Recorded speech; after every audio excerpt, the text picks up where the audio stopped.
History remembers kings, generals, and conquerors. But this story is about a man who owned nothing, commanded no army, and still became one of the most feared warriors who ever lived. If you stay till the end, you won't just hear how Miyamoto Musashi won fights. You'll understand how a human being turns chaos into control and why his mindset still defeats people centuries later. This is not a legend polished by time. This is a life built on survival, precision, and choices that never allowed a second mistake. Miyamoto Musashi was born around 1584 in Harima Province, Japan, during the violent final years of the Sengoku period. Japan was fractured, brutal, and unstable. Children didn't dream of the future. They learned how to endure. Musashi's father, Shinmen Munisai, was a skilled martial artist but emotionally distant, and Musashi grew up isolated, aggressive, and largely self-taught. He was not trained in elegance.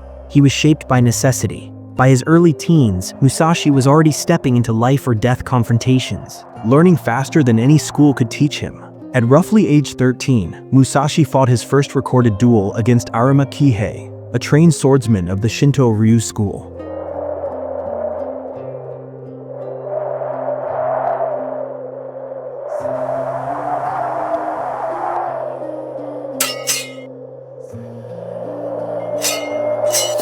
The fight ended with Kihei dead. The details are debated, but the outcome is not. Musashi walked away alive. That moment didn't turn him into a hero. It turned him into a ronin, someone who understood early that survival had a cost. From that point forward, Musashi abandoned comfort entirely. He traveled relentlessly, sleeping rough, training constantly, and studying opponents more than techniques. In 1600, Musashi likely fought in the Battle of Sekigahara, the largest and most decisive conflict in Japanese history. He fought on the losing side. When the dust settled, Japan entered Tokugawa rule, and Musashi entered obscurity. No land, no lord, no protection. This defeat shaped him more than any victory. It forced him to rely on adaptability instead of loyalty, on awareness instead of tradition.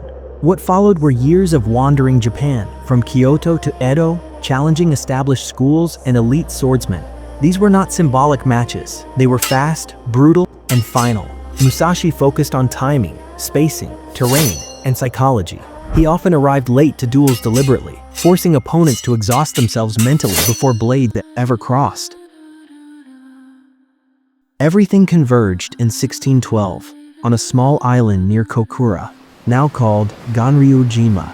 His opponent was Sasaki Kojiro, famous across Japan for his long sword and refined technique. Kojiro represented tradition, elegance, and reputation.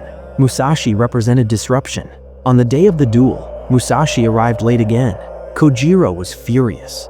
Musashi stepped onto the shore holding a wooden sword carved from an oar during the boat ride. Within moments, Kojiro was dead. One strike, no rematch.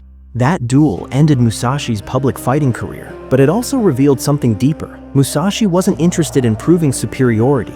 He was interested in ending uncertainty. After this, Musashi changed direction. As Japan stabilized, constant dueling lost its purpose. He served briefly under the Hosokawa clan, but avoided political ambition. Instead, he chose isolation and discipline. He studied Zen, practiced meditation, and became a painter, calligrapher, and sculptor. His surviving artwork is raw, deliberate, and unpolished, reflecting the same philosophy he used in combat. He wasn't retreating, he was refining. He understood that fighting without growth leads nowhere. Near the end of his life, Musashi retreated to Raigando Cave, near Kumamoto. Knowing death was close, he wrote the Book of Five Rings, completed around 1645. This was not a sword manual, it was a framework for strategy itself. He wrote about awareness, adaptability, timing, and winning before conflict begins. Shortly after finishing the text, Musashi died in June 1645, likely from illness, not battle. No dramatic final duel, no spectacle, just silence. And here's the reason this story matters. Musashi never ruled a country, never led an army, never chased fame. Yet centuries later, his ideas are studied by soldiers, athletes, and business leaders worldwide. His life answers a question most people avoid. How do you stay effective when nothing is guaranteed and no one is coming to save you? If this story hits something deeper, your next video is already waiting on screen.